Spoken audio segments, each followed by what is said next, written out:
I just swallowed mine before you got in here, so quite laughing.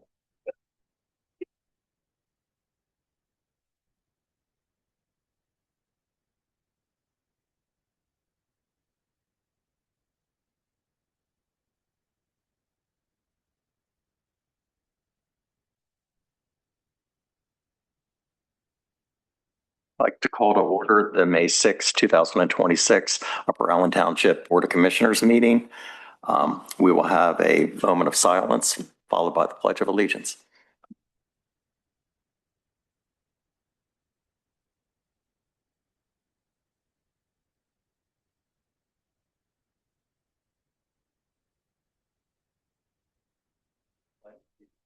Flag of the United States of America, and to the republic for which it stands, one nation under God, indivisible, with liberty and justice for all.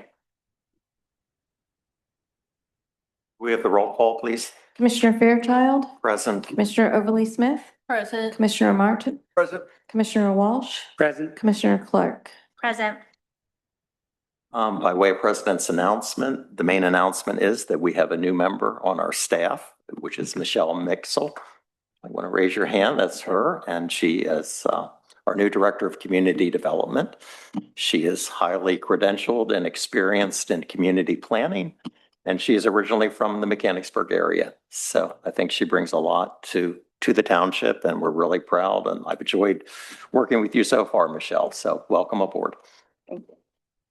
All righty. We have consideration and approval of the minutes of our Board of Commissioners meetings for April 1st, 2026. Are there any corrections or addition to the minutes? I move with their approval. Do we have a second? Second. Okay. All those in favor of approving the minutes? Aye. Okay. The minutes are approved. Next, we have President's recognition of visitors, and also this opportunity for the public to speak on an item not on the agenda. Does anybody wish to speak on an item not on the agenda? We have a couple of hands up. I'll start with the lady closer to the front in the black. Yeah, you have to come up and please state your name.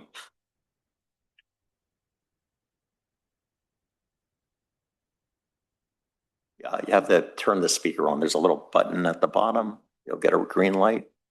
Yep, there you go. Great. Okay. Dave Bryden, Terry Hummel, 703 Summers Court.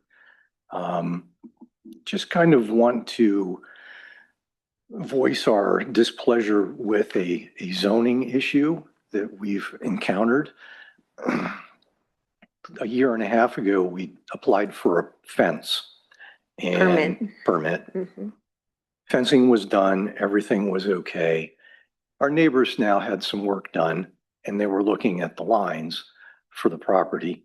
And it appears that we're 2.5 feet over by 15 feet on a wedge.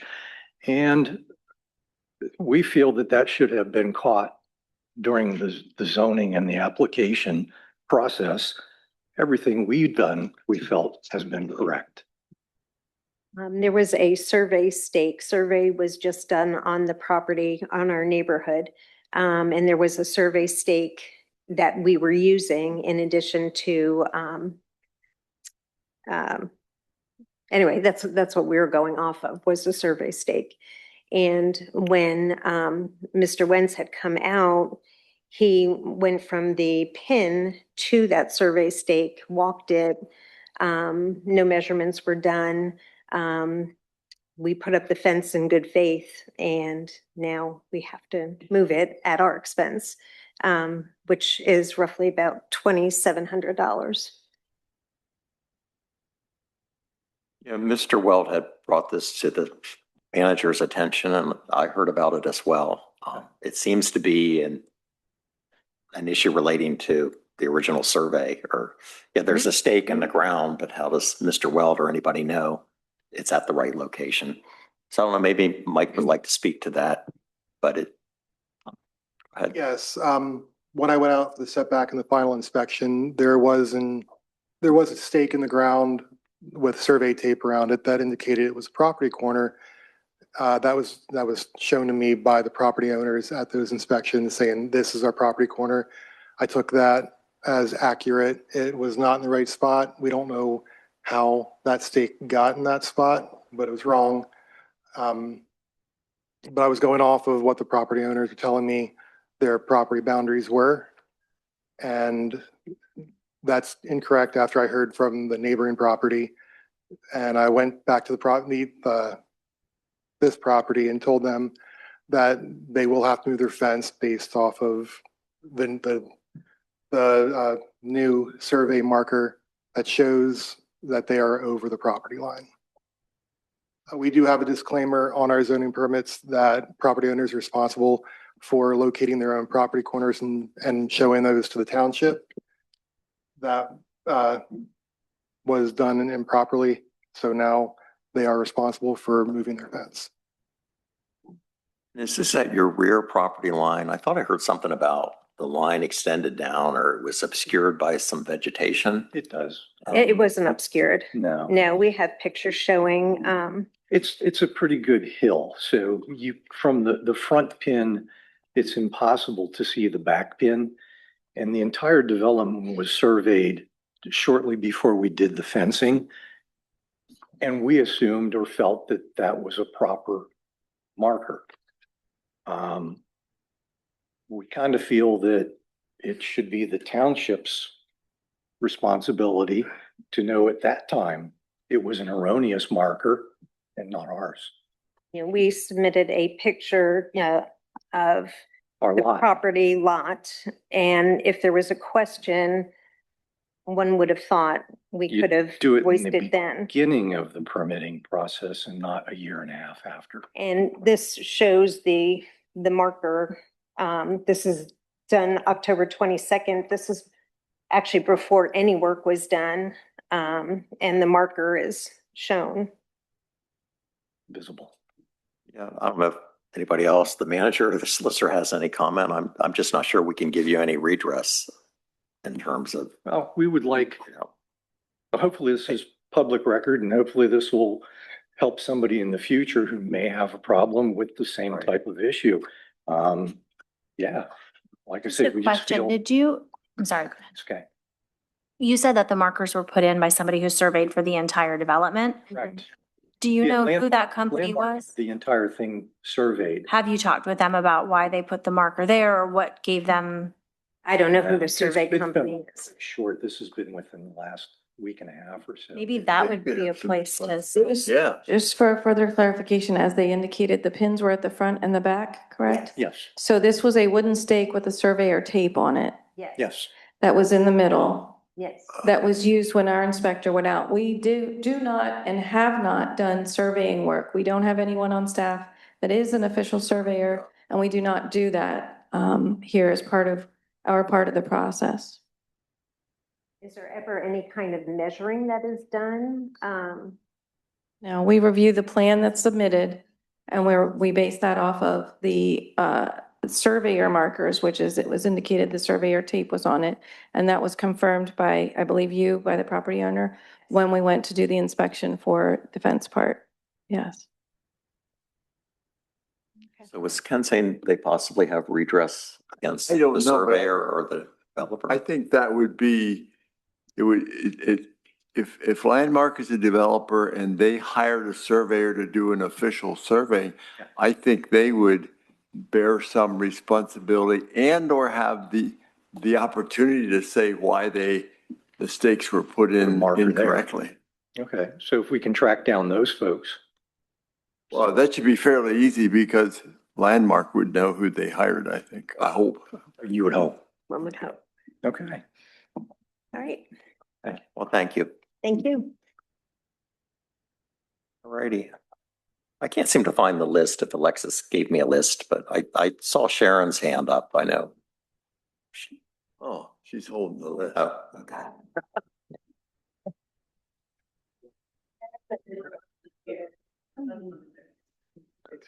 Oh, thank you. Okay.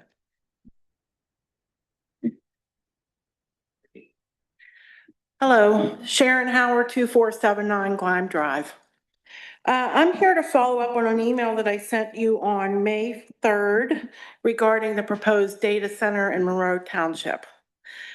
And I'm here to see if there's anything that Upper Allen can do to help the residents within that radius of that proposed data center to get it not to happen. I've expressed my concerns in that email. I won't take the time tonight to go through those. You're welcome to put that email into official record if you choose. I did provide a graphic. And I am not a professional graphic artist, so please don't laugh at my mock-up. But when you look at the site, which is proposed for Grantham Road, and it resides in Monroe Township, I did a 2-mile radius of that proposed site, and 85% of the impacted residents are Upper Allen Township residents. That's a concern to me for many reasons. Again, those reasons were outlined in the email that I sent. Is there anything that Upper Allen can do to help influence that decision? I know there's a meeting on June 11th at Monroe Township. I do intend to be there. I spoke to Monroe Township. They have not yet made a decision as to whether or not non-residents will have the opportunity to speak. So is there anything does Upper Allen have any position with regard to this or any concern for the citizens that will be impacted? Just have a quick comment. Perhaps we can confer with the solicitor as well. But my understanding was that they can ask you what your address is, but you're not obligated to tell them what it is, and they can't prevent you from speaking regardless of where you live. Do I have that right? No, okay. Glad I asked. No, they can That's right. limit comment to residents of the township. Okay, I was not aware of that. Thank you.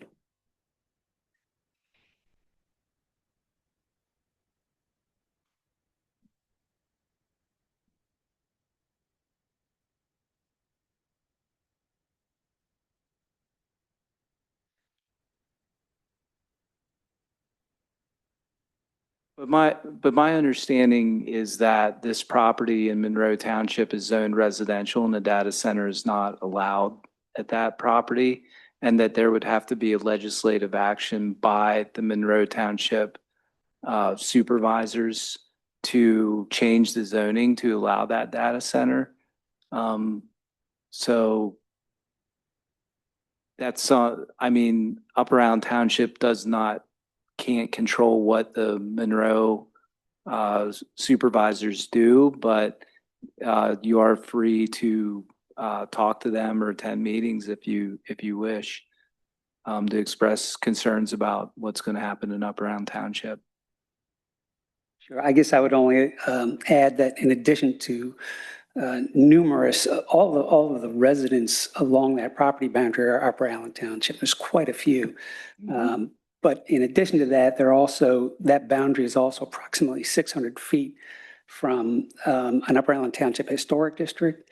It's approximately 1,300 feet from the Trout Run Nature Preserve, approximately 1,000 feet from Trout Run Park, and it's less than 1,000 feet from the historic Trout Run Spring.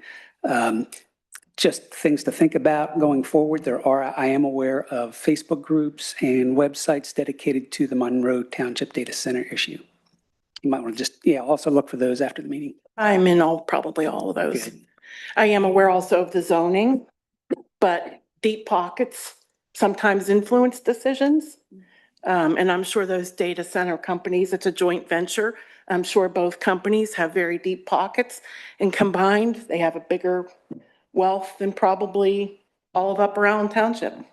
So just hoping that the township would had some influence whatsoever, whether it's showing up at a meeting, sending a letter, expressing concern, and even concern with regard to what Commissioner Walsh just said, the environmental impact, so I appreciate the time. Aaron, I mean, I'm concerned. I think all the commissioners are. I think you have to give due process to, Oh, I understand hear that. this proposal. I would think just common courtesy, Monroe Township would let you speak. I think I remember from a while back that your neighborhood owns a stormwater retention pond. In Monroe It's in Township. Monroe Township. I'm aware. So my understanding is that gives you standing itself through your homeowners association. Yeah, I'm on the HOA board, so I'm hoping to use that as leverage to be able to speak. There's a lot of options. I mean, I think in this case, it's good Monroe already had a data ordinance and it only allows it in industrial and I think highway commercial. Mhm. Does not allow it in R1, so it would have to be rezoned. Mhm. I do have some faith in those commissioners. I know one of them pretty well. I think they're upstanding people that will do the right thing. So I think you Yeah, have to I'm follow not- the process, but you have to voice your concerns and My thing is I'd rather be proactive than reactive, Yeah. so I want to catch it at the beginning and have a voice throughout and not wait till it's, the explosions happen and they're starting to build. So that's why I'm trying to be proactive a month out from that meeting, so. Okay. Thank you for your time. Thank you, Sharon.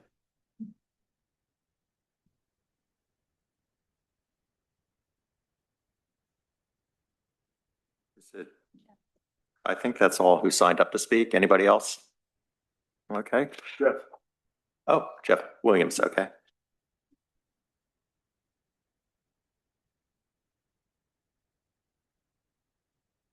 Good evening, Jeff Williams, 334 East Meadow Drive. July is National Recreation and Parks Month. I'd like to encourage the board to, again, consider a resolution declaring that for the township. Other municipalities have done it, certainly not all, but it would be a nice celebration of our park. So that's July. It is a national event. I have sent the toolkit that the National Recreation Park Association manufactures to staff, and just like you to consider that. Thank you. Thank you. Next, we have our consent agenda and consideration approval of bills in the amount of $1,366,619.79. Do we have any questions or comments on the bills? I would do the observation that it includes some large bond payments, a $450,000 principal payment on the sewer bonds, and then a $43,000 interest payment on those bonds. There's also a bond for the fire company, principal payment of $95,000 and interest payment of $30,830. There is the usual heavy expense for health insurance, I think in the amount of $213,000. We have the second payment toward our solar project in the amount of $140,792. We also have some pretty heavy engineering expenses, close to $100,000 related to the road work contracts that were recently designed and let out. So the bills are kind of heavy this month. And maybe you can balance that out, Ken, with the least amount of bills. I didn't take time to look at the smallest bill. I apologize for disappointing you, but with that, I would move the approval of paying the bill. Second. All those in favor? Aye. Okay, the bills are approved for payment. Next, we have financial security reduction for Gettysburg Pike, Lot 4. It's Upper Allen Township file number 18-12-03. Is staff going to speak to that reduction? Or perhaps the engineer? So with the change from the two-story office building to the daycare, the financial security amounts changed for a reduction in what they would owe of, I think, $9,987.40 to provide a remaining balance of $69,358.30. We have a motion to approve the Sure. reduction. I move to reduce the financial security for Gettysburg Pike Lot 4 UAT file number 18-12-03 from $79,345.70 to $69,358.30. Township staff shall release the current financial security to the developer after the developer provides an amendment to the current letter of credit or posts with the township new financial security in the reduced amount in a satisfactory form as provided for in the subdivision and land development ordinance. Second. Okay, all those in favor? Aye. That motion carries. Reduction is approved. Next we have is item 2A on our agenda, the Police Civil Service Commission, appointment of an alternate to that commission. And I believe Chief Parsons is going to speak to this. Yes, thank you, sir. There is one alternate position on the Civil Service Board that's open, and Mr. Brian Kinney has stepped forward to fill that vacancy. I fully support him and applaud his willingness to serve in this capacity. There's 3 alternates and 3 seated members of the board, and this will complete all complements, the whole complement of the board. So it's all full. So I would respectfully ask the board take action to make Mr. Kinney an alternate member of the Police Civil Service Board. I move that we appoint Brian Kinney. I would second that. Second. Okay. And I just wanted to mention, I think it's valuable in that he currently is a police officer in an adjoining municipality, and so he has experience in what we might be looking for, et cetera. So I think he can make a nice contribution. I think he also grew up in the Mechanicsburg area, so that's Yes. always nice to see. Yes. I think he's actually a graduate of Cumberland Valley, but I guess that's close enough to Mechanicsburg. But We'll accept that. we'll accept that. Thank you, Ken. So, all those in favor? Aye. Okay, Mr. Kinney is appointed to the Civil Service. Thank you, sir. Thank you. I ask him for his report. Do you have another report, Chief Parsons, on No, any of I the safety aspects or? No, nothing further, but Assistant Chief Kaminsky had to leave for a call. Alrighty, next we have item 3, which is our planning and zoning agenda items. Item 3A is consideration action of the preliminary final subdivision and land development plan for PRVCA Training Center. It's Upper Allen Township, file number PZ2601-01. And PRVCA stands for what? Pennsylvania Recreational Vehicle. And the speaker is approaching the podium to tell us what the acronym stands for. Yeah, it's Pennsylvania Recreation Vehicle and Camping Association. Would you identify yourself for the board, for Yes. the minutes? Yes, hi, my name is Greg Holtzman from BL Companies. I'm the Senior Project Manager. So you're going to do a little review of the project first? Oh, absolutely. I can give you a little tour. So what you're seeing on screen here is basically right down the street here at the corner of South Market Street. It's an 18,000 square foot building that's used for training. So they're going to typically have 8 to 10 employees, and then they have capacities for larger events. The vehicles that they're bringing in, which is, camping, recreation, there's no heavy duty repairs. There's no motor oil changes. It's just sort of cosmetic, and it's a training facility. So there are three bays there that they can bring the vehicles in and then show, trainees how to address certain issues. Through the comment letter here, we have 9 technical comments left. Out of those comments, nothing will affect the plans. Nothing changes the plans. The rest of the comment letter is administrative. We are still seeking our outside agency approvals, and they are actively coordinating with PennDOT. This was a existing signalized intersection here, which we've lined up to. So we have at least that in our favor. In terms of waivers and modifications, we do have 3 waivers, 1 modification, and 2 deferrals. If you'd like, I can quickly go through those. Yeah, I think it would help the public understanding. Okay, great. So the first waiver is just the preliminary final plan, separate applications, giving one user here with no future additions or phases.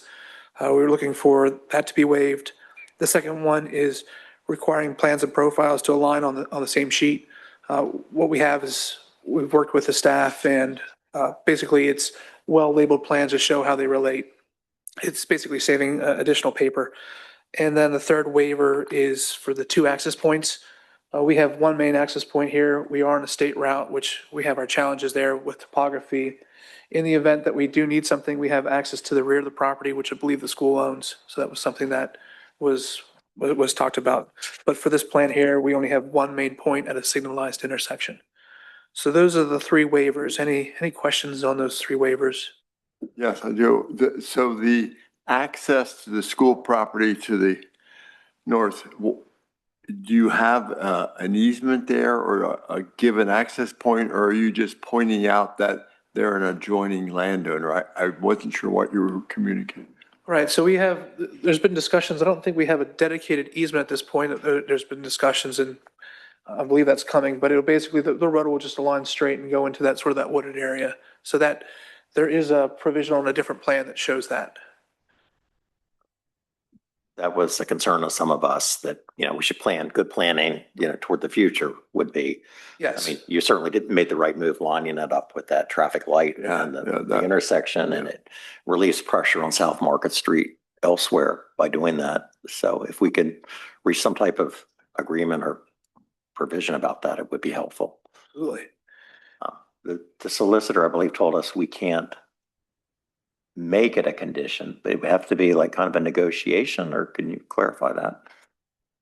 Correct. If in order to put a condition on a land development plan that's not already a requirement of the ordinance, the developer has to agree to that condition.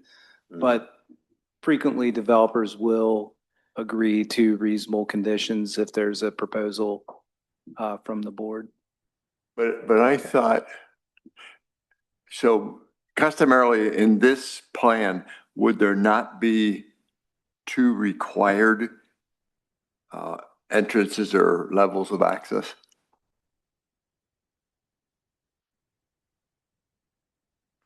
Or maybe Not in this case, because it's a single land development or a single non-residential establishment. and the fact it's non-residential. Correct. Gotcha. Okay. Thank you. I don't have a problem. Bill, you came out. You might as well stay. Nice to see everybody. Just wanted to Wait, introduce yourself. Sorry.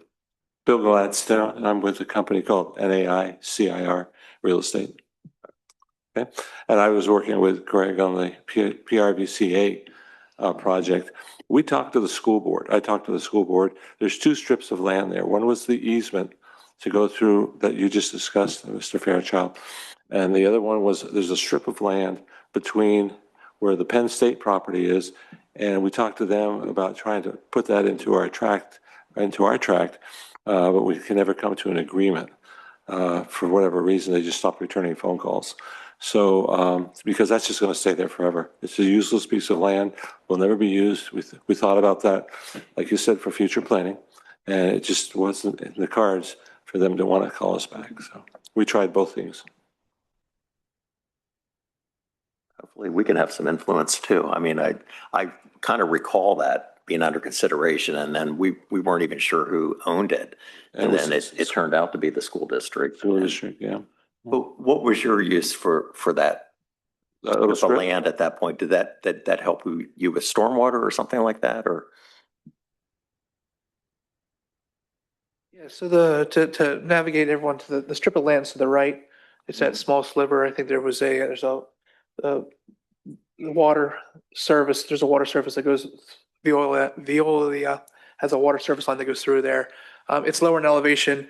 The benefit of us picking it up would be a better connection to the rest of the development down to the intersection. And that was coming up as one of our deferrals because right now we're disconnected by another piece of land and it has some topography. So there's going to be considerable improvements needed to be made by another group for us to have connectivity. So we, as looking at planning, trying to do connectivity, that was something we tried to do, but right now we're, as Bill mentioned, that we're stalled. And that leads to one of the two deferrals, which is curbs and sidewalks. Would the developer be open to granting us additional time to for the commissioners to speak with representatives of the school district? When you're referring to additional time, you mean for Well, tonight's proceeding or? I guess we don't have to act tonight. We do have additional time. But I think the commissioners wanted to explore that option with the school district further before making a decision on the plan. Is there a time urgency in the plan being approved? Yeah, I mean, I think Bill's, more in the transactional phase, just the engineer. Solicitor, we have another piece of land on the East Shore. And they're kind of competing with each other, and we're trying to figure out which one. We don't need both. These are the people who do the Hershey show every year, the camping vehicles. You may know that from being in Hershey at that time. That piece of land on the other side is being contested between us and a couple other people trying to get the land. The issue there is that land can hold the parking for the show if they decide to move out of the Hershey arena. So we need to kind of speed things up. Otherwise, we go over there and we don't come here. We're not sure what we're going to do, but by holding it up for us, it could have results that we don't want. So if you could help us with the time frame, that would be good. If not, we understand.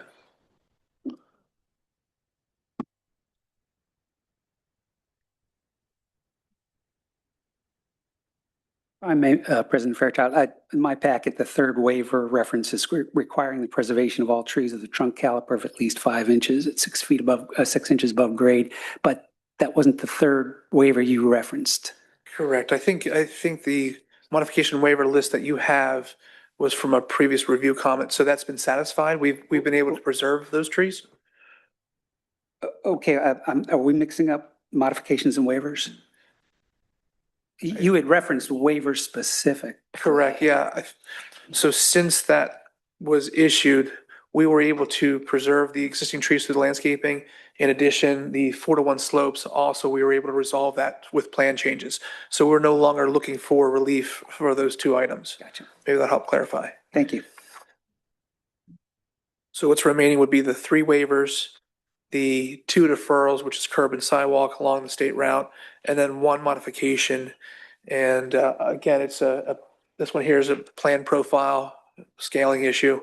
So I believe this one's a betterment of the plan, which is the scale is 50 scale. We're down to 30 scale, which makes it larger. So the 3 waivers are the separate preliminary plan application is the first one. Correct. The second one's requiring plans and profiles to align vertically, et cetera. Correct. And what's the third one? 220-516A, at least 2 points of access. Okay, I'm with you again. Sorry, thank you.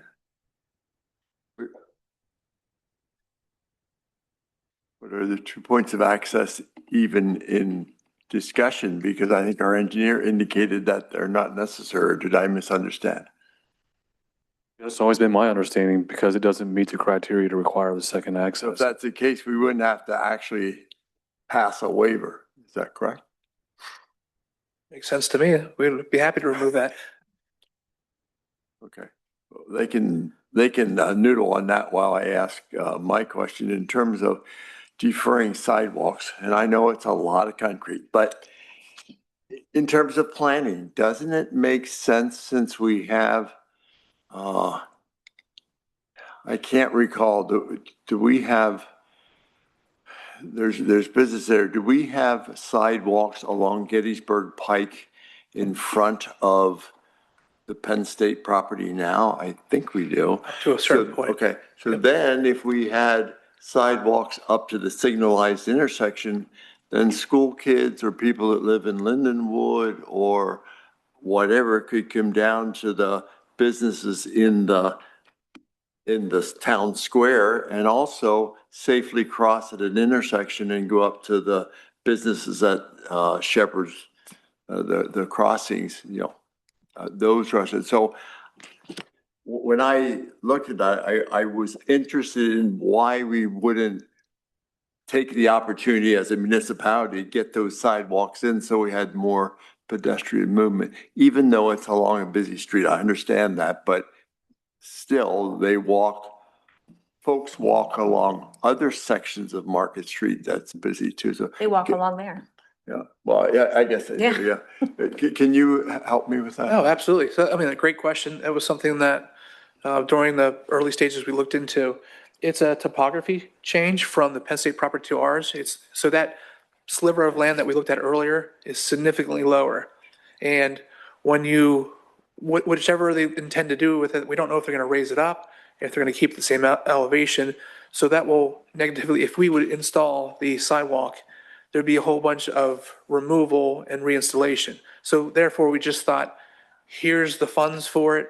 And if that's something that can be achieved sooner or later, because there are significant improvements to the adjacent property that need to be made so that we can accurately tie into it. Let me guess. If you were the owner of the sliver, that would make addressing the sidewalks easier. Absolutely. Wouldn't the school district have to bear that expense if we wanted sidewalks in that area? I mean, don't we? Moving forward, yes, it's their property. So That's true. I see in terms of a selling point to get these their folks ownership. cooperation and Correct. avoid future expense. It would seem to me that that would be another negotiating point, perhaps from the prospective owner, that if they bought it and put sidewalks in, that would be a liability the school district wouldn't have to incur later. And my thought is, Eric, you suggested maybe we ask for some additional time, although I understand Bill's concern. But if we could suggest to the school district that they consider selling that, and also tell them, you won't have to put the sidewalks in. It might be a way of us getting sidewalks too. But I'm very cognizant of your concern, because we don't want to, I like West Shore better than East, although I don't dislike that, but we like I think. Yeah, that's a great observation. That was something from early on. I mean, the first negotiations were how to improve the connectivity through the whole way down there, because we saw all the schools there. You have a signalized intersection, all the points you made.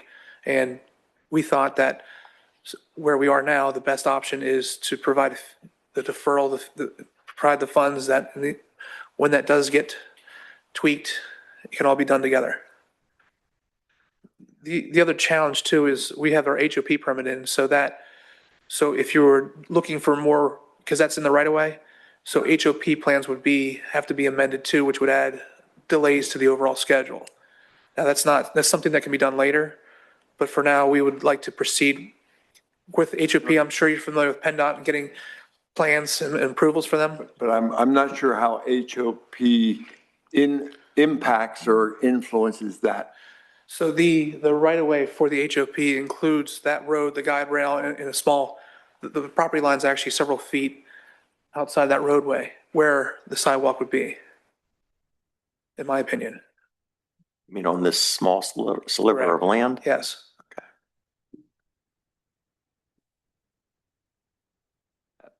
We have a former commissioner raising his hand, so he may have something to add to this, and he was previously on the board. That I believe you heard some of this, Jim. Maybe he has something new.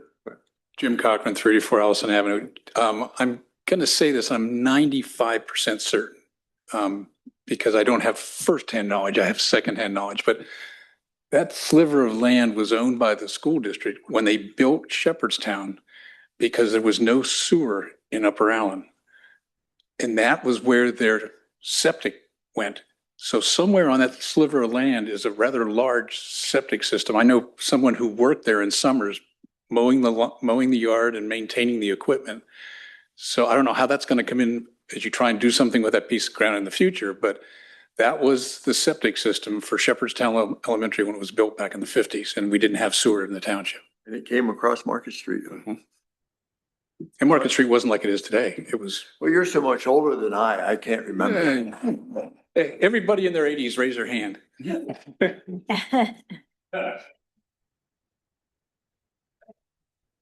Learn something new every day. Absolutely. And that would cover the 3 waivers, the 1 modification, and then 2 deferrals.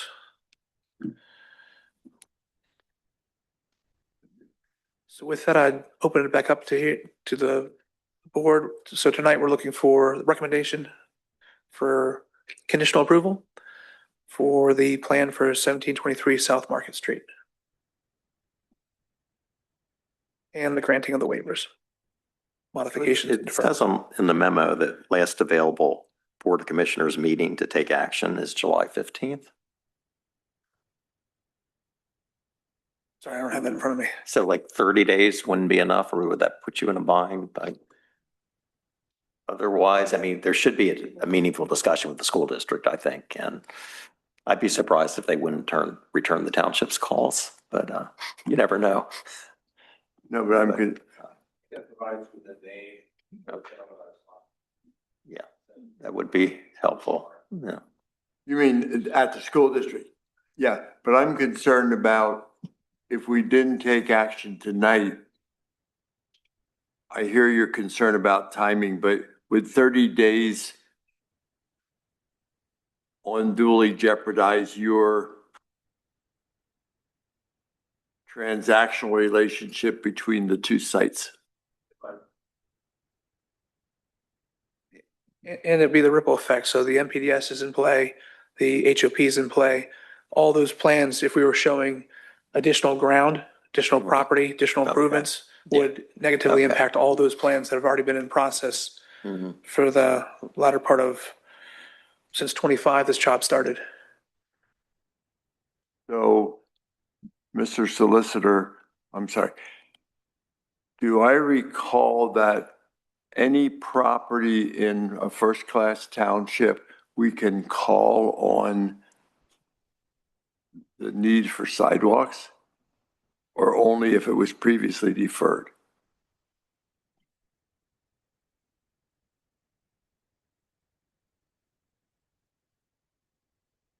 I'm sorry, I don't know the answer. But what I'm thinking about, right now, I'm an advocate to get that connectivity through sidewalks. So if that isn't advantageous or doesn't work out that the applicant take ownership of the sliver, then I would think the owner of the sliver, we could give them a year to put a sidewalk in. Am I thinking correctly? I think so. Yeah. Well, then that would be an alternative to your quandary. Right. And with our plan, we're going to defer the improvements, provide the financial escrow to allow those improvements to happen to our property line. And so then that's our transaction to require the other landowner, et cetera. I mean, it doesn't, but certainly you would know that discussion and be prepared to give your information and what you're planning to do to that landowner. And hopefully it could be a integrated project at some point. Yes, an amendment to some of the plans, yes. Does the curb follow the sidewalk? What's the curb situation? I believe Penn State Health and all that. There's a curb like most of the way up there already.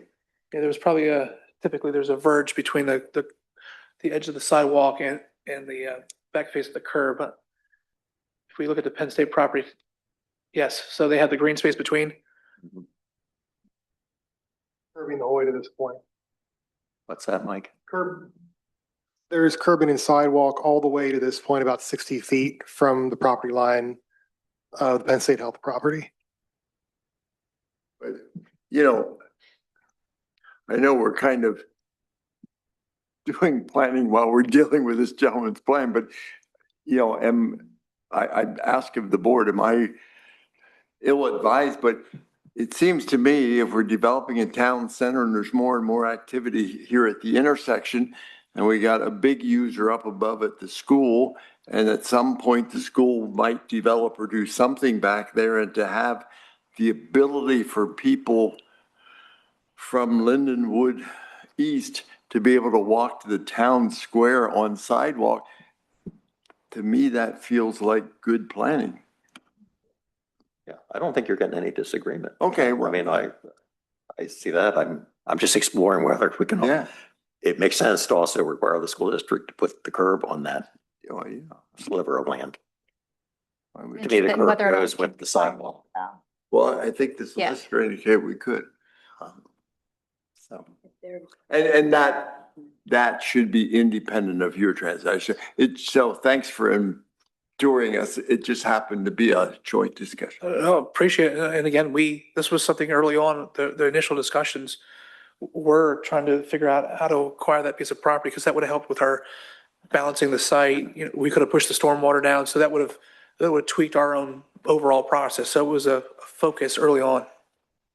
And I remember Yeah, you did. but it almost sounds like it's too late. You had that opportunity, then that was rejected, And I you will- proceeded with your HOP. I will confirm, you did try. I mean, Right. that Yeah. I recall.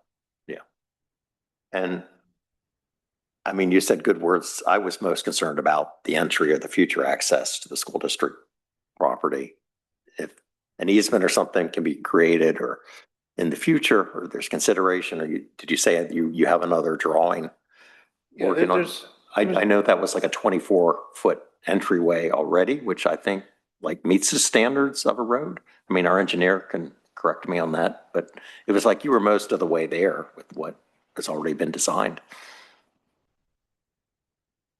That's something I can bring up. So whether it's part of the developer's agreement or, yeah, something of that nature, but understanding that that was always a focus too, Yeah. for that future connectivity. Okay.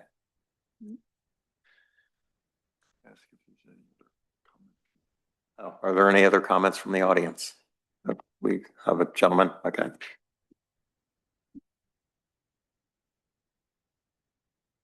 Josh Brown, 834 Grantham Road. Just to let you guys know, and to Josh as well, back in the YouTube channel for the Mechanicsburg School District, they had a drone shot. If Mike, you can pull up the property mapper. They were flying a drone from the water tower area. Thank you. That's perfect right there. And they were actually showing their traffic issue with getting students in and out of the complex safely with the middle school, Shepherdstown, and Upper Allen. There was a big cluster there. But what I'm getting at is with everything there are no sidewalks within the school district's property, period. So obviously, if you're going to extend sidewalks, that's fantastic. Great. But the school is already working on, just an observation, I'm not speaking for them, but an observation, they were looking at extending their parking lot where the baseball field is and realigning that in some way, shape, or form to get students in and out safely. So just to keep that in the back of your mind, you can watch it. It's on the district's YouTube channel, and that's how I learned of it, just in passing. So just also for Chief Parsons, not to throw you on there too, but they were showing that there was traffic issues on South Market Street heading up towards the middle school, and people, trying to dodge the traffic light is what it was coming down to. There was a whole meeting on that alone. So just wanted to throw that out there so everybody was well I think aware. I heard something about they want to redesign. Yeah, they parking do. Lots or something, or that Yeah. may be coming before us. And obviously that'd be the time to ask for more sidewalks. That would be wise. I mean, just to throw that out there. So just an observation. That's all. Yeah, and so that's an internal function of the school, Josh. So that's good information to have, but that's not going to, it's not going to affect the signalized intersection. Okay, gotcha, yeah.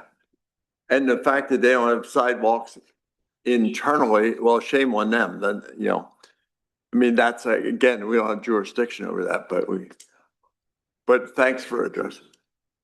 Yeah, but. And maybe it's the time to call the waiver. I mean, when they come in, we can. No.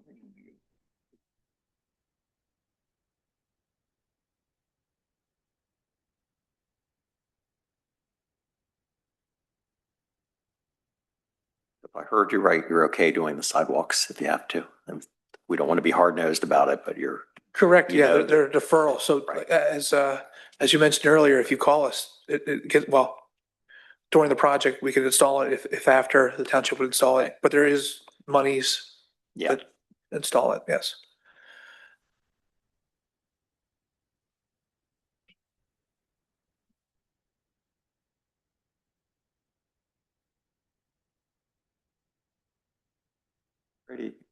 We ready to make motions on their waivers or? however we want to proceed through the memo.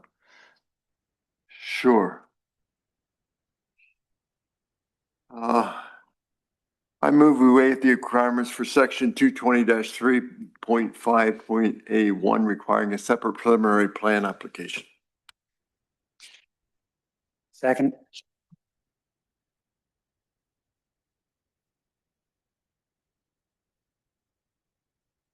What page is that on? 43. What do you want?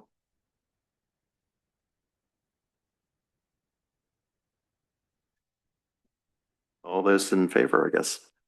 Aye. Aye. Okay. I move we waive the requirements of section 214-23D17 requiring plans and profiles to align vertically on the sheets for reference.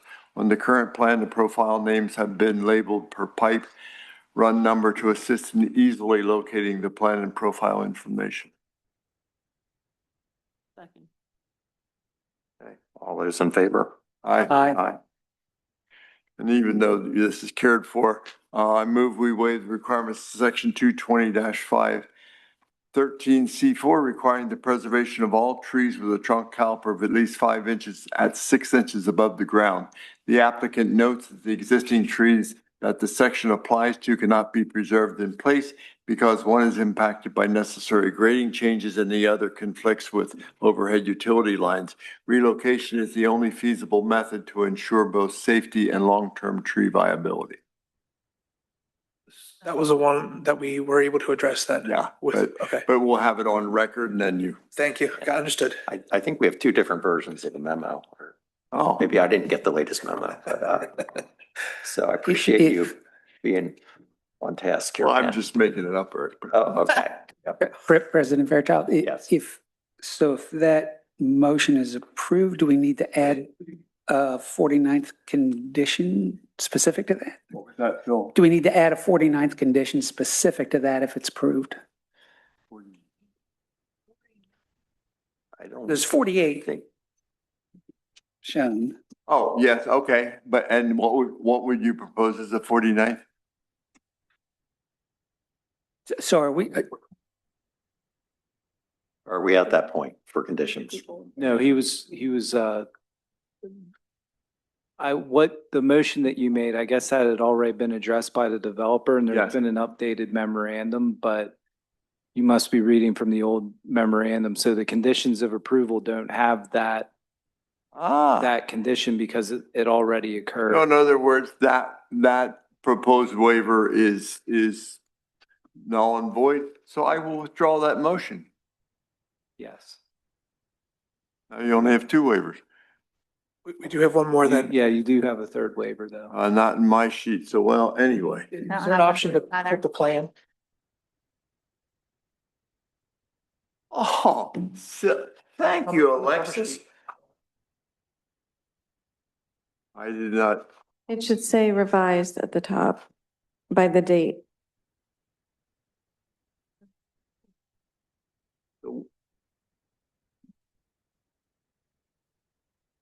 Sorry. Thank you. Now I didn't know we're this getting, either. we're all being on the same page. That would explain why I couldn't follow along.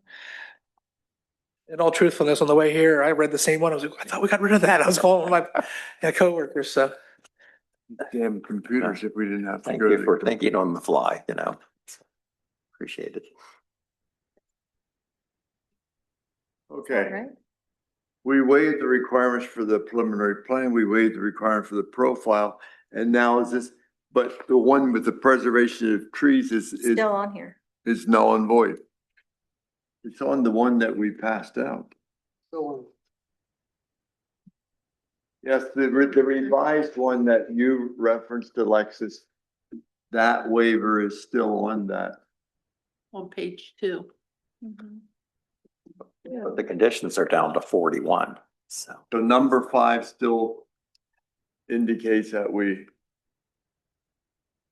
is that, and I think that's very similar to the one I just read.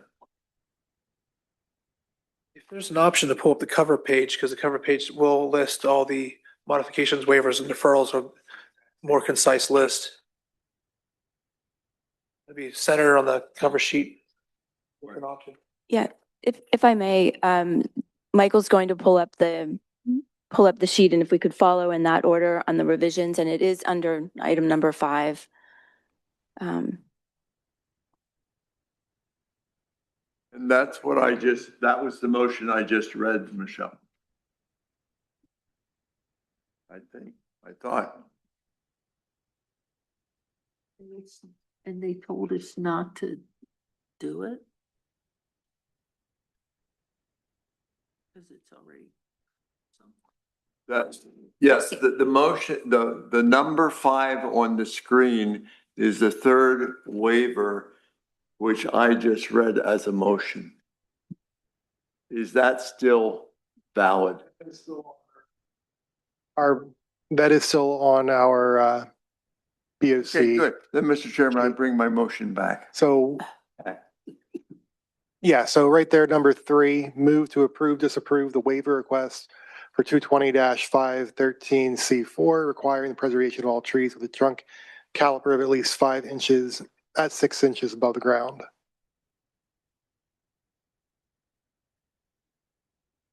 That's different than the one that was up there 15 seconds ago. This is just the waiver language, not the full Right comment. there. That's number 5. But the actual waivers are taking action on. Understood. Understood.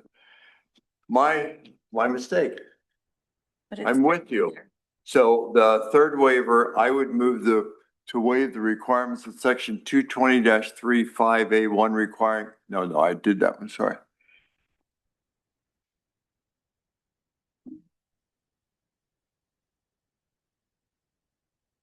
Still, I hear them. We don't have information, I don't believe, that shows us a number 3 that's on the screen. This one right here. What is on? But you're saying that's no longer necessary for you to preserve all trees? Correct. That's Starting been to take- resolved. Are you satisfied with that, Michael, that the proposed number 3 waiver has been cared for by the applicant? I'm just stepping in, and Mike will help me as well, but it's my understanding in item number 5 above, there was a conversation about the relocation of the trees. Is that right?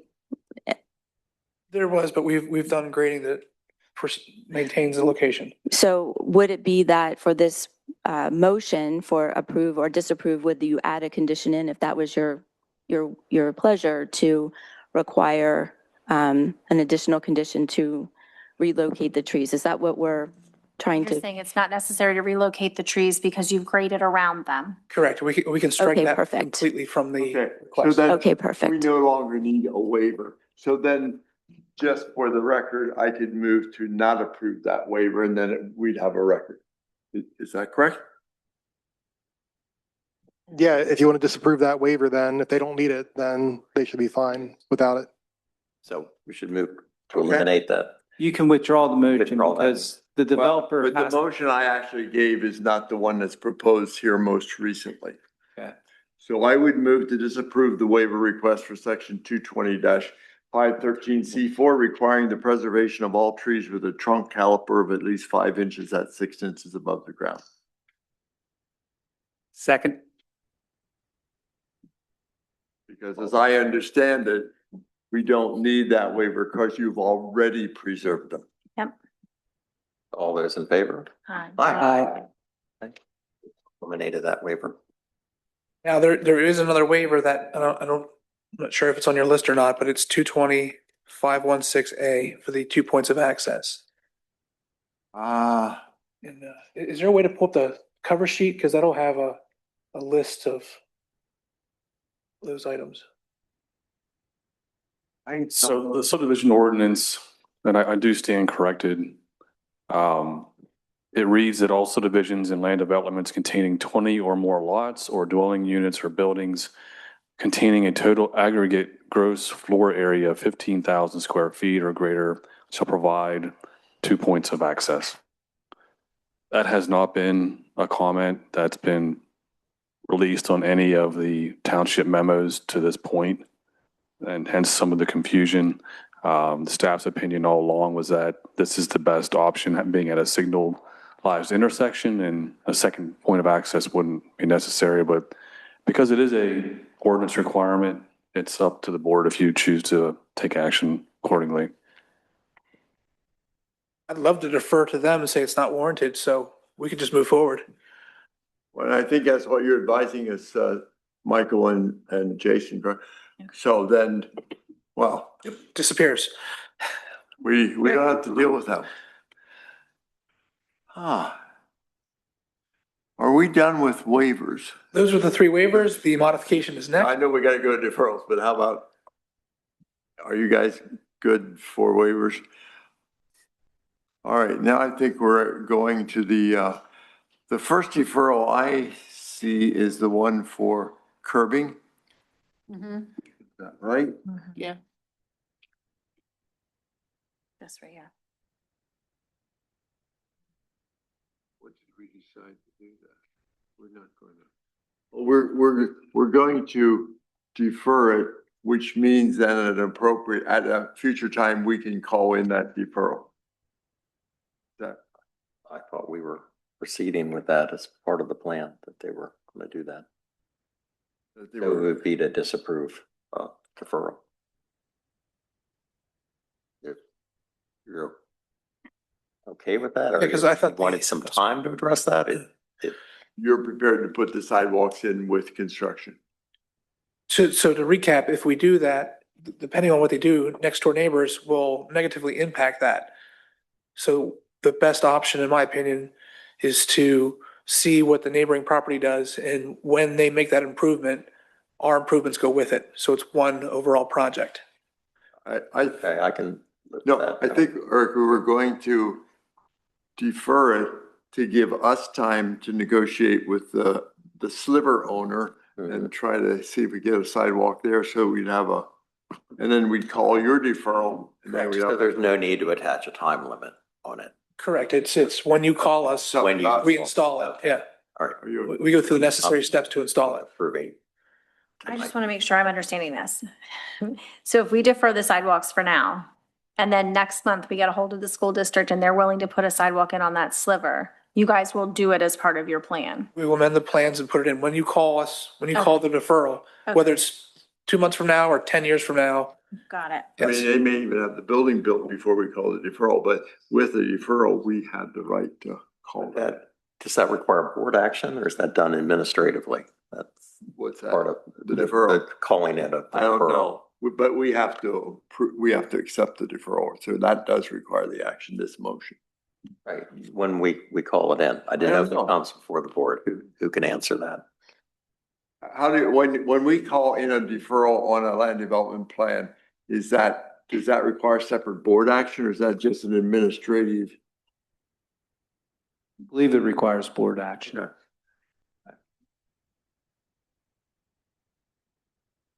I would move to disapprove the referral request for. You want to approve it? I'm sorry, I got confused. You're not allowed to get to, because I'm depending on you. Move to approve the deferral request for section 225-3A2 requiring curbing to be installed along all existing township and or state roads that adjoin any portion of any subdivision and or land development. Second. All those in favor? Aye. Okay. And then I would move to approve the deferral request for section 225-2F3 requiring sidewalks to be provided along South Market Street. Second. Have a second. All those in favor? Aye. Do we need any more deferrals? One left, one modification.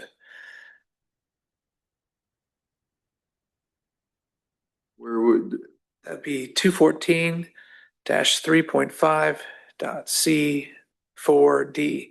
And this is where the scale that you're looking for is 50 scale, and we're doing a betterment to make it clearer for the contractor at 30 scale.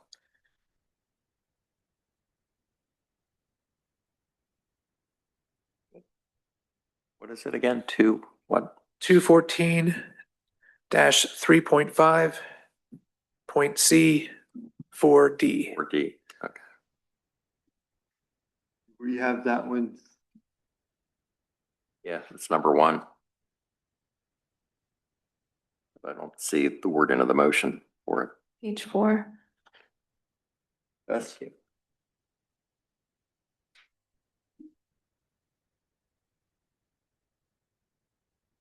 and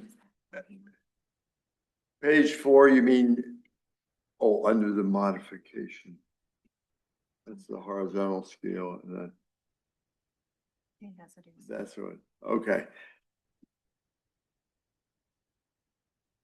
And we're approving the modification request because you're doing better.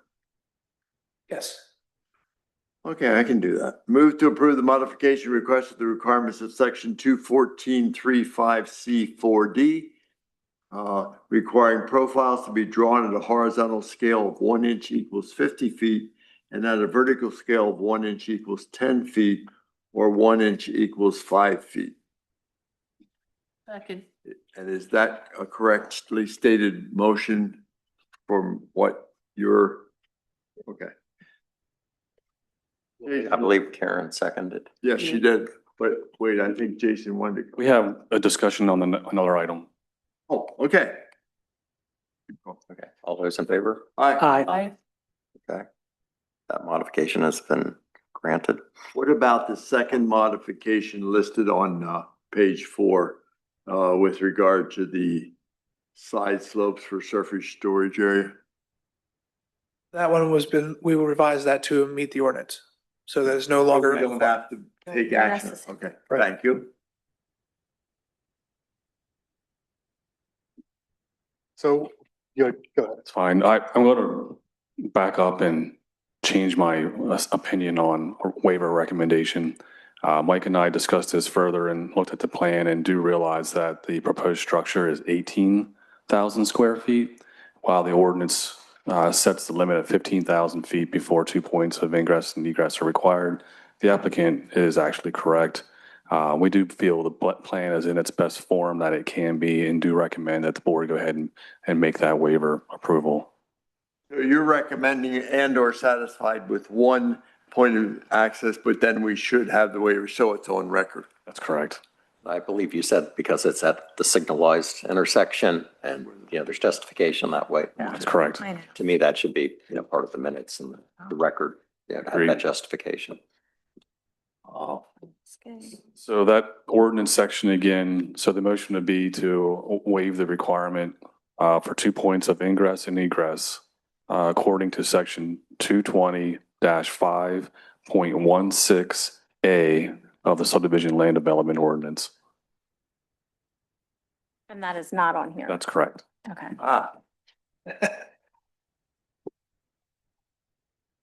Is it up there? You could accept my words as a motion for the board. That again, so we can all make sure we hear that.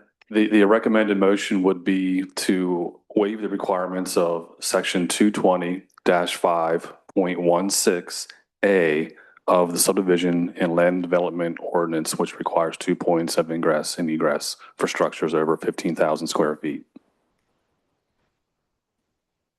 I'll make that motion. Second. And do we have to state? We don't have to state a reason, but what happens? Well, forget it. I was gonna say, what if they come in with a 28,000 square feet thing, but then that would change the whole land development application anyway, so, okay. All those in favor? Aye. Aye. And that wraps up the waivers, modifications, and deferrals. And then last on the list here is the conditional approval.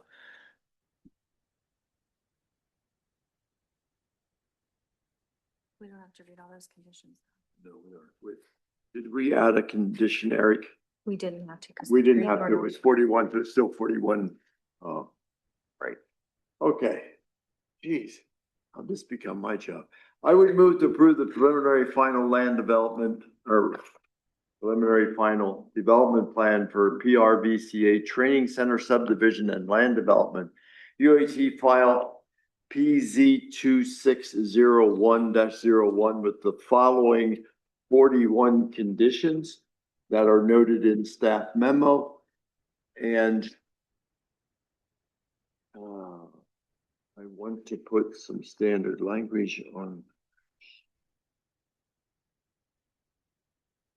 Generally, we caveat, since there are conditions on the plan, the applicant, if I recall correctly, has to agree in writing in 30 days to accept them, something to that effect.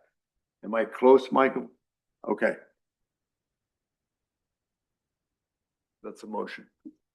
And we do not have to add anything at this point about future easement or access to the school district property. I believe we're advised not to have any condition in that regard. No. Just, okay. The plan is approved as it's presented. It can't be. So all those in favor? Aye. I have a second. Who seconded it? Jennifer? Jennifer did, but I don't know if there's any discussion on the Okay. plan. Is there any further discussion? I don't believe so. Okay. All those in favor? Aye.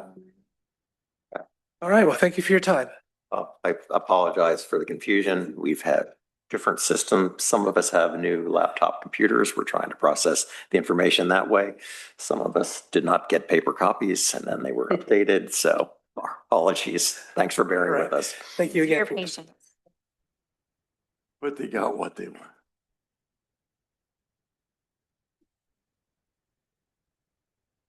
Next, we have the Planning Commission Annual Report for 2025.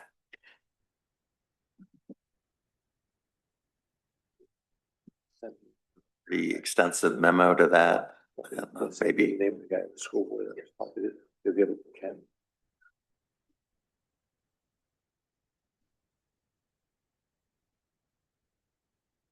Commissioners, would you like us to pull that up and review it in summary? To make some comments about it. I was unclear who submitted it exactly because it wasn't signed. The planning commission. Honestly, I don't know the answer to that. This was prepared by staff, I believe. So it would have been, Scott Finkenbeiner that put this memo together. We need to I make do a not motion know. to approve it or? Okay.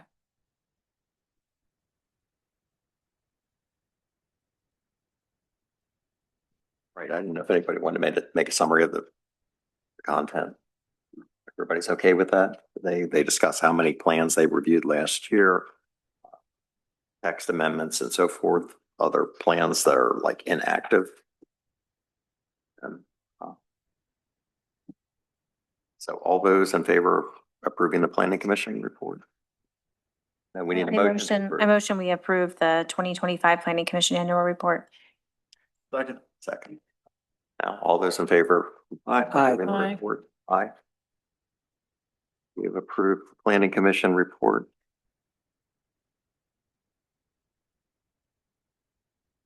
Next, we have a zoning hearing board meeting scheduled for May the 14th. It looks like there's one item on that agenda. It would be for 130 Nittany Drive. Yes.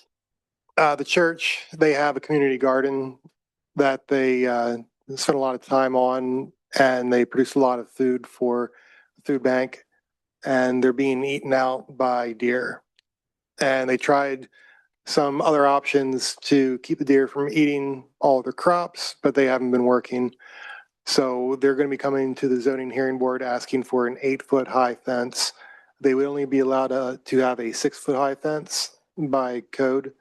So going to 8, they're going to have to go for that variance. They'll also need a building permit because any fence over 6 feet high, if they're approved, will need a building permit as well. Sounds like from the memo, their real issue is with the deer. and Yes. Trying to build a fence high enough to keep the deer out, with the expansion of their garden. That's correct. Produce Yes. thousands of pounds of vegetables and produce a year, mainly for the benefit of the, what's the community organization? Well, Not the food bank, the Yeah, the food bank. well, it's Yeah, New it's New the Hope, big- yeah. New Hope Ministries, excuse me. Oh, there's some on there. I know when you do these things, you always run the risk of setting precedents and all that potential criticism, but I think this is unique because it's next to their property and next to Messiah Lifeway Service Center, and really on the 15 ramp, so it's not like out in the middle of a residential area. So I know it's the ZHB's decision, but I certainly would be, for one, supportive of this request. Yep. Okay, so we have no action. It's just for information only. And is there anything else under planning and zoning? I don't see anything on the agenda. Oh, no, Mr. Rigney, sure. Okay, yeah. Paul Rigney, 605 Lavina Drive. Phil and Eric and myself attended a zoning workshop about a year ago. And they made it pretty clear to us that we can't, I'm on the zoning hearing board, by the way. We can't take those comments that you just gave. We can't take those, let's say you give those to Mike and Mike carries that to us. We cannot accept that statement because it's not considered testimony. So it's considered hearsay. We don't have anybody testifying in front of us because it's a quasi judicial procedure. So if you have say the board has a really firm position on something, they want the zoning hearing board to know about it. What was recommended is you have the solicitor present it as testimony in front of the zoning hearing board. Am I right about that? Yes.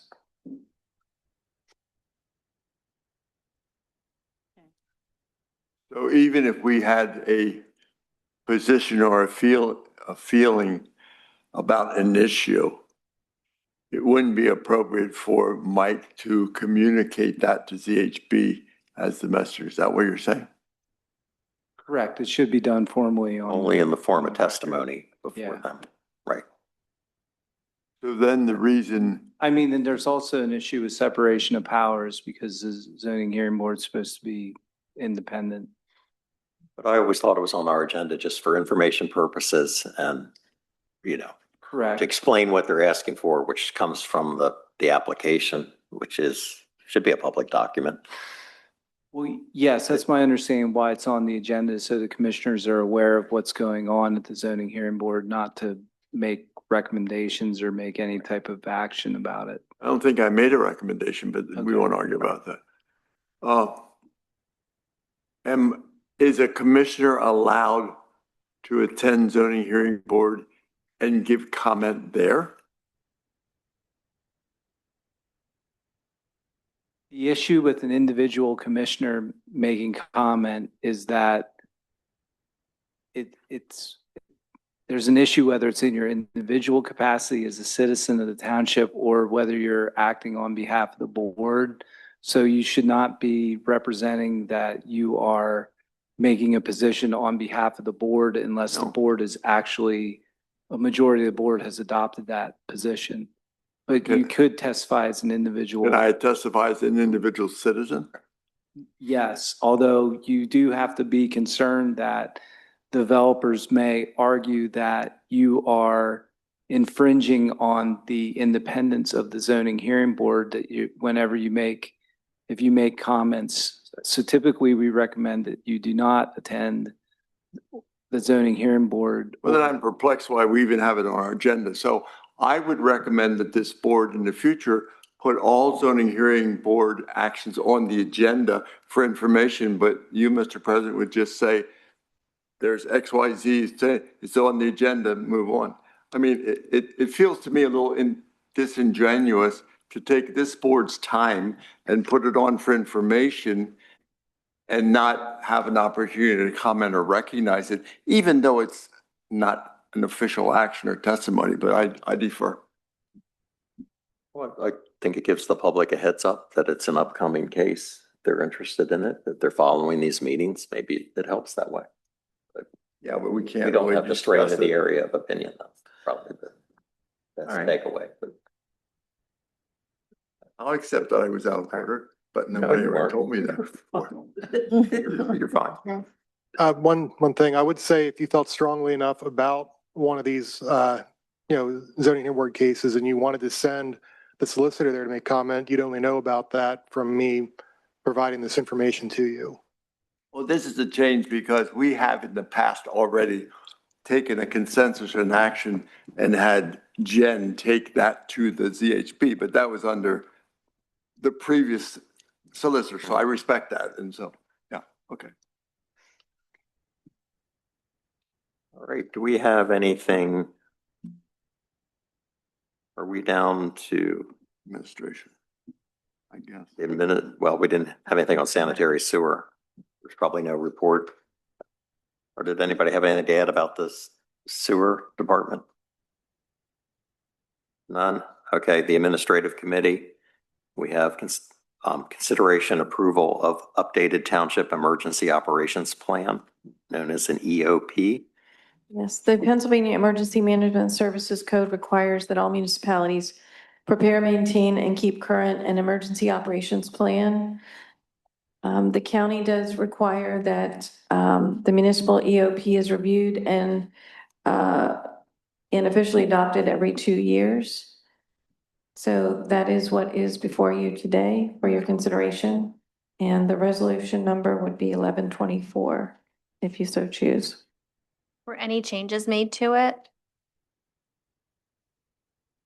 Minor, nothing significant. Okay. Yeah, the full document is in your packet as well, but yes. Page 98.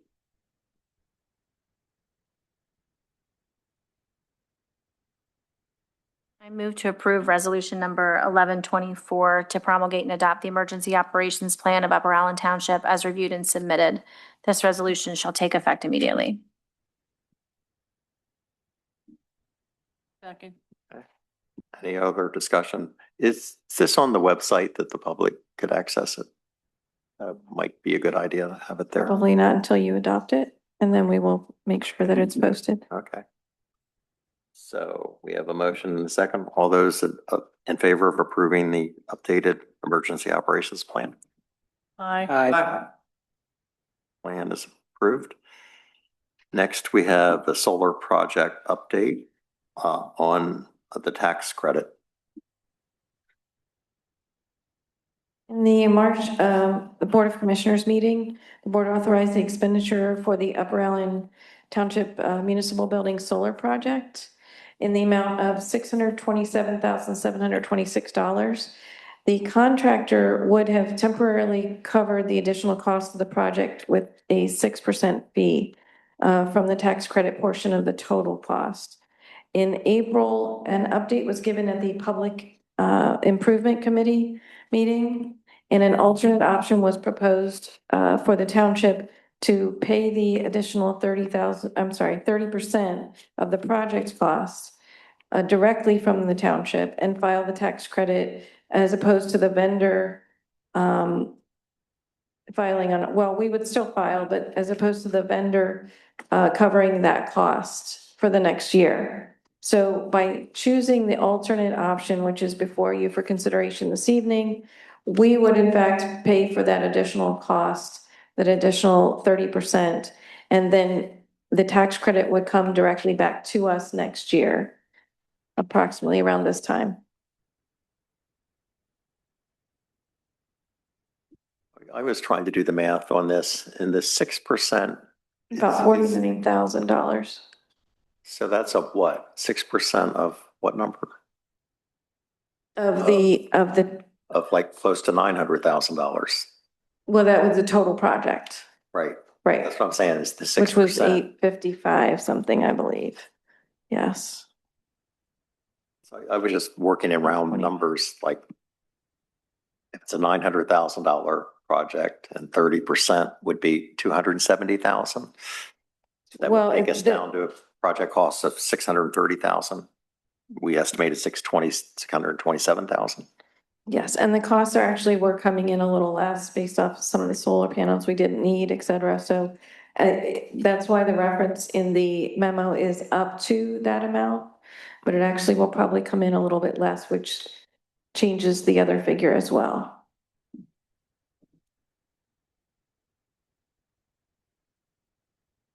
It's coming in at It's not exactly. 247,786. That's the amount of the credit we The anticipate. $247,786.50. It would be up to that amount. When we do the final formula and calculation and the paperwork.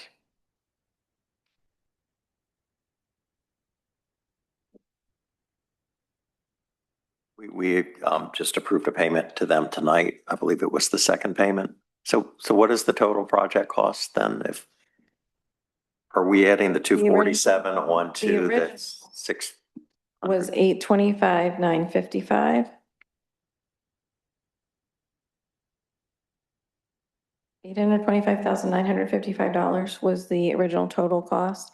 Again, some of these costs are coming under, but that was the original total cost that you approved in March. The payment that was approved from us was the $627,726. So the difference is the tax credit.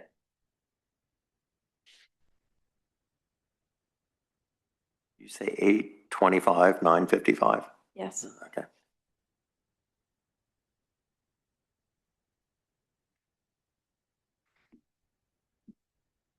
Do you have any words of wisdom, Ken? You've been the resident skeptic on the project. They're out there digging. I think we're into it. And we did, and the accounting firm, Mayor Duzel, was They'll be charged working with with us on the tax investigating the credit. credit and making sure that we cross all the Ts and dot all the Is. Yes, they're aware of the proposal and support that direction, if that's what you choose.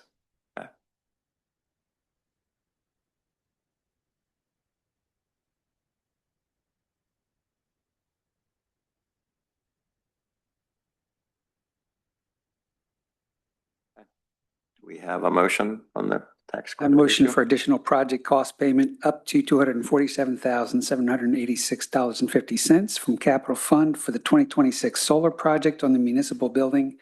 Then file the IRS paperwork for the federal tax credit and deposit the tax credit funds into the capital fund upon receipt in 2027. A second.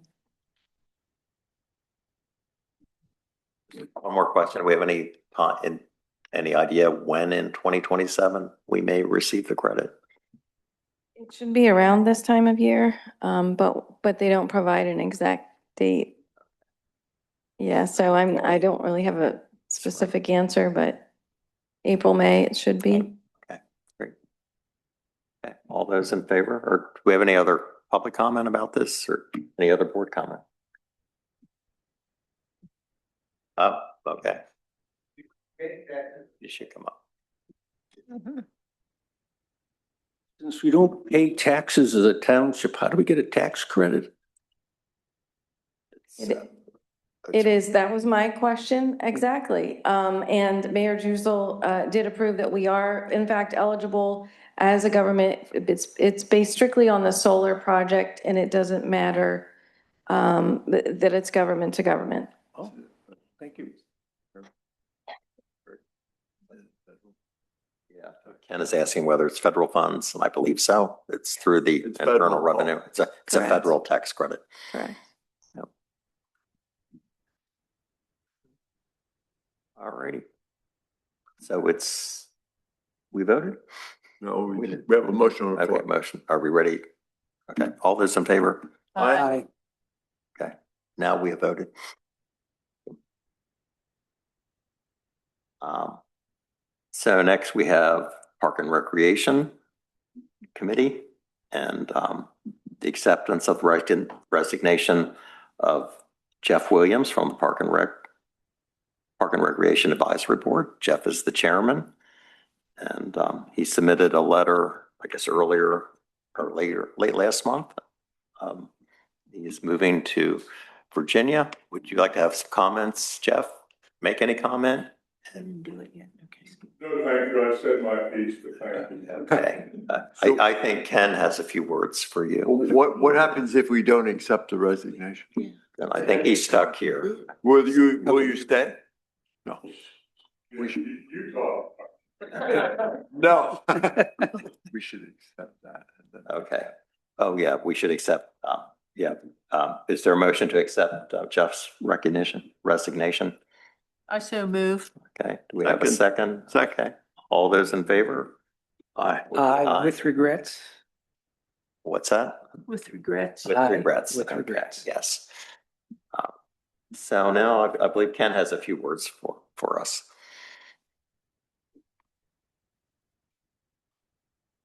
Yes. Yeah, come on up front, Jeff.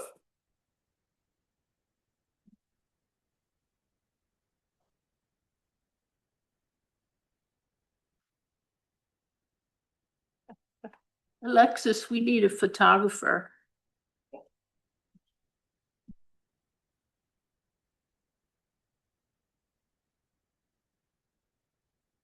So, President Fairchild, gave me the honor and asked me if I would present this tonight on behalf of the board. And I'm honored because I probably know you as long as any of the board members, but I think it certainly is a unanimous and heartfelt commendation that all of this board is giving to you.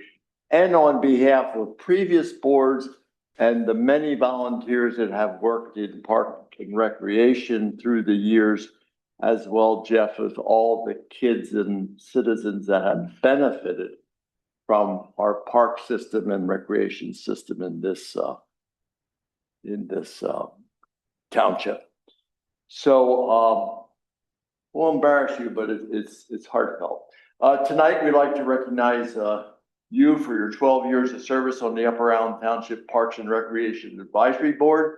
Since joining the board in 2013, Jeff has shared more than 40 years of experience in parks and recreation and has been a steady source of leadership and support for fellow board members, township staff, and our community. Over the years, you have helped guide the replacement of 14 playgrounds, including Winding Hill North Park and Friendship Park, and were always a strong voice for making our parks more accessible and inclusive.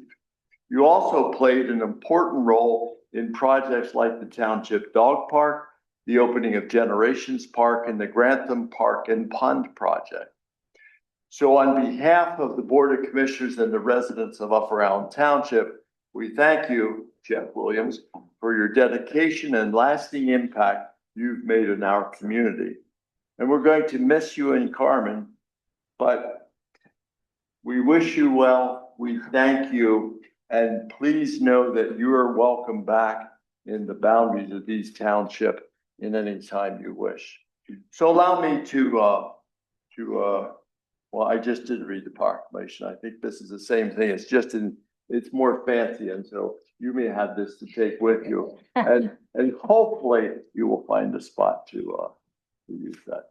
So Jeff, thank you very much. Thank you. So,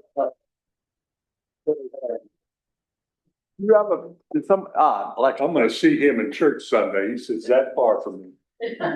Well, that's a good thing. I mean, Well, somebody I'm not going to read it. Charmin can't do it by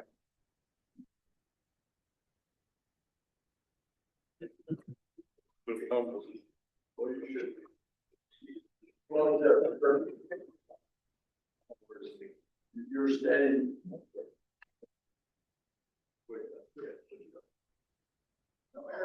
Wait, you're next to the other.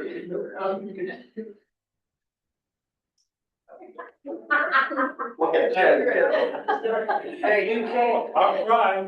Here, your face is a little hidden, but Eric, move over just a little. You're good. Okay, you're good. All right, smile. So embarrassing. All right, you're good. Thank you. Thank you all. Thanks, Scott. No, next time. Thank you. Thank you.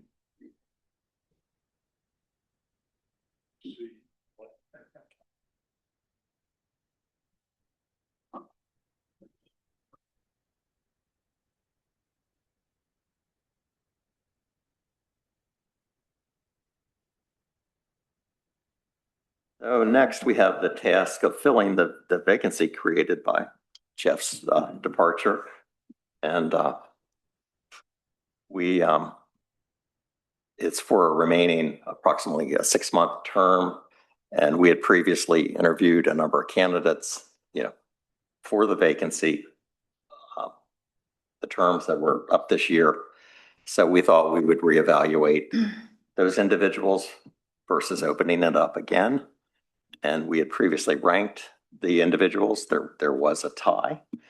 So we did have a discussion in executive session about how to fill the vacancy in this event. So I believe we're just going to make a nomination and go from there. So do we have a nomination for the Park and Rec Board vacancy? I nominate Steve Leisure to the Upper Island Township Park and Rec Advisory Board for a term beginning June 2026 and ending December 31st, 2026. We have a second. Second. Okay.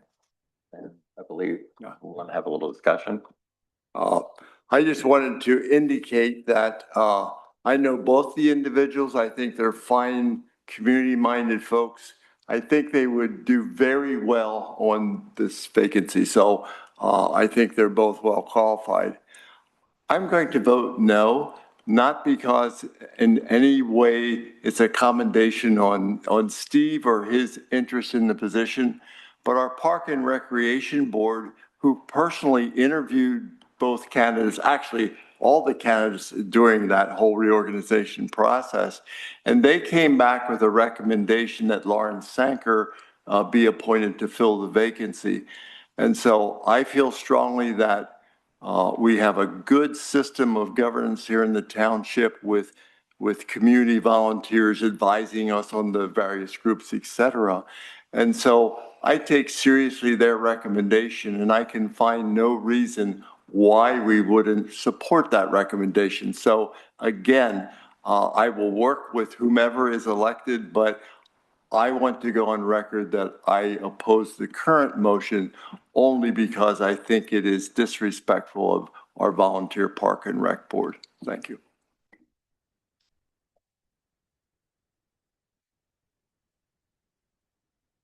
Yeah, we had a second. Any other comment? I mean, I don't think it's personal that way. To me, it has been about recruiting new members to some of these boards, getting a fresh perspective. And Steve has interviewed, I think this is maybe his third attempt to get on a board. I mean, you interviewed him as well. The Park and Rec Board did. We're not making a bad decision in this case. I just have a comment. I agree. I don't think that there is a bad decision. I think we have a lot of very involved community members who are interested in being a part of the Parks and Rec Board. I do agree with Ken on this, and we'll vote against the motion because of the Parks and Rec Board and the involvement that they've had in reviewing the candidates and the overall experience that Laura provides, understanding that we're losing quite a bit of institutional knowledge with Jeff's departure. Fair enough. So all those in favor, Mr. Leisure's appointment? Aye. Aye. I believe we have 3 in favor, 2 against. Well, you didn't ask for the, I'd like to have my vote ask for them all opposed. All opposed. Aye. Aye. All righty. the solicitor, are you okay with this? You don't have any issue?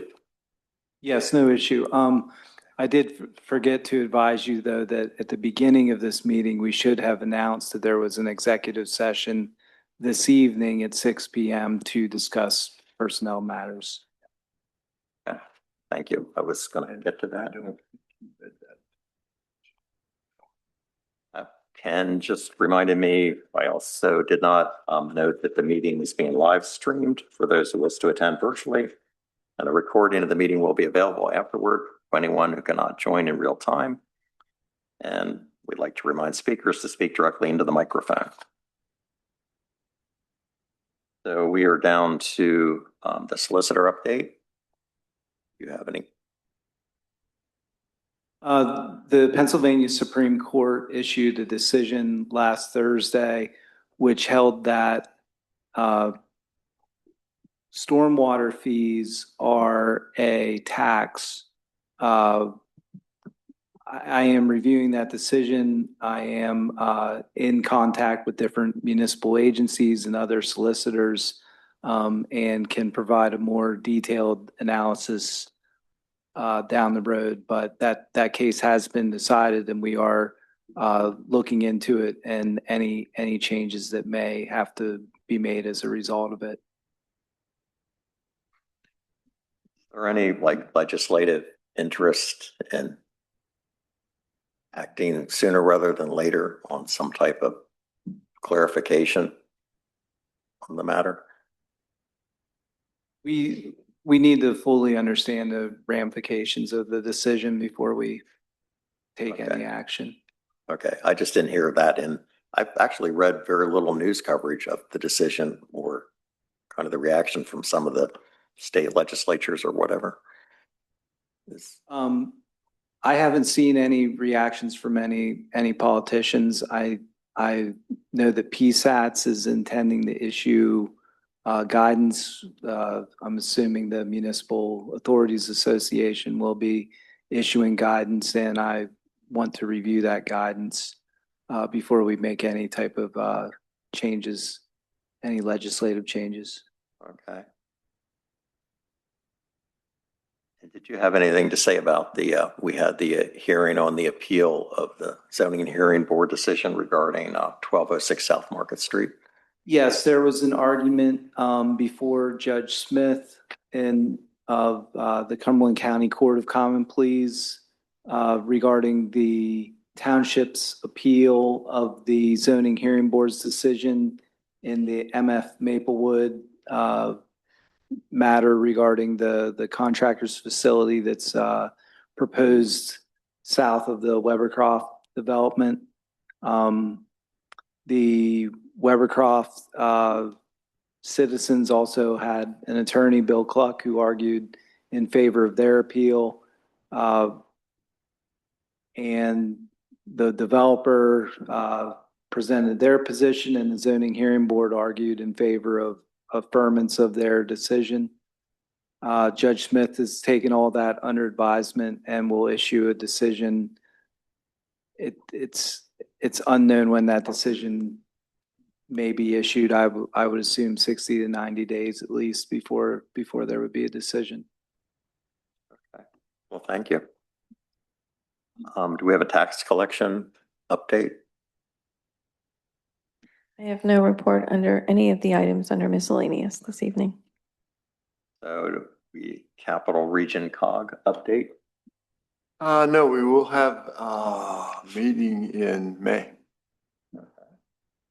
I actually attended the last. Yeah, we did. We did have a meeting in April, and one of our speakers was focused on data centers, and Commissioners Walsh and Fairchild were there as guests, and I thought it was a very informative meeting. I thought it was well presented in terms of both sides of the argument. I learned a lot, especially in the free form kind of session afterwards about legislation and so forth. I guess apparently is it South Londonderry Township has a good data center ordinance. Yeah. 2 members from Silver Spring Township presented about their land preservation program with slides and documentation. Commissioner Gary Eichelberger was there from the county. I think there's One of the issues with the data centers is some of these heavy duty transmission lines that they require. So there's a lot of, issues going on, around data centers generally. So anyway, the Municipal Advisory Board, no report. Okay. And then Pennsylvania State Association of Township Commissioners, no report. Okay. Do we have any additional public comment? Okay.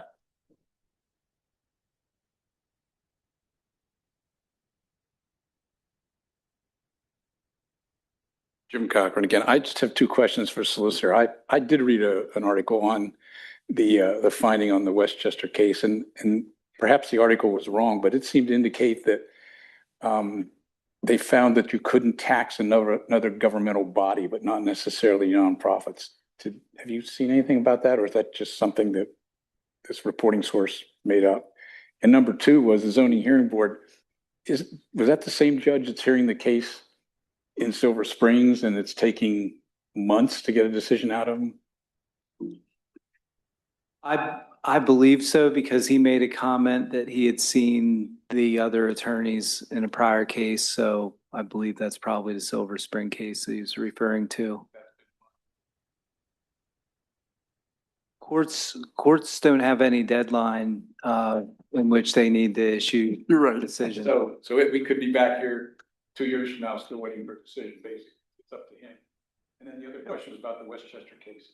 Did you read the ruling? Was it the article I read said it was just that you can't tax another governmental body. It didn't say anything about nonprofits.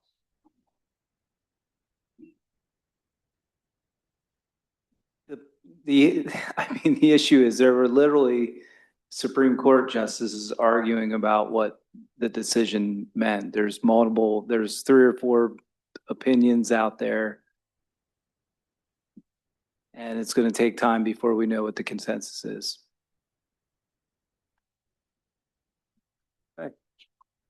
Do we need another executive session?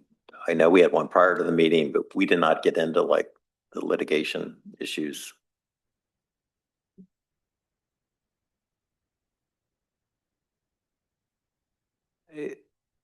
I don't have any, if you want an update on any pending litigation matters, we can discuss those in executive session, but I don't have anything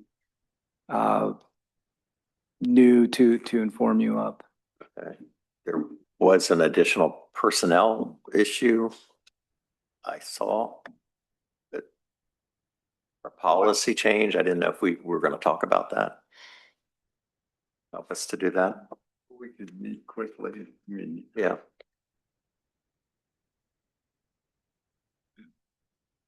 we don't have to discuss the agenda. We can still meet. Yeah. That's an administrative matter. That doesn't require board action. Okay. Alrighty. So that's the will not to have further discussion about that. Can we or can we not have further discussion? There are several pending litigation issues that if board members would like to have updates, I think it would be appropriate. Okay. Yes. I mean, it would be short, so would appreciate it. And we may also discuss personnel matters, meaning employment policies. Yeah, that's what I thought how it would be framed. So, okay, thank you. All right, well, thanks for the public for coming out. So we're going to executive session. We're going into executive session. Okay.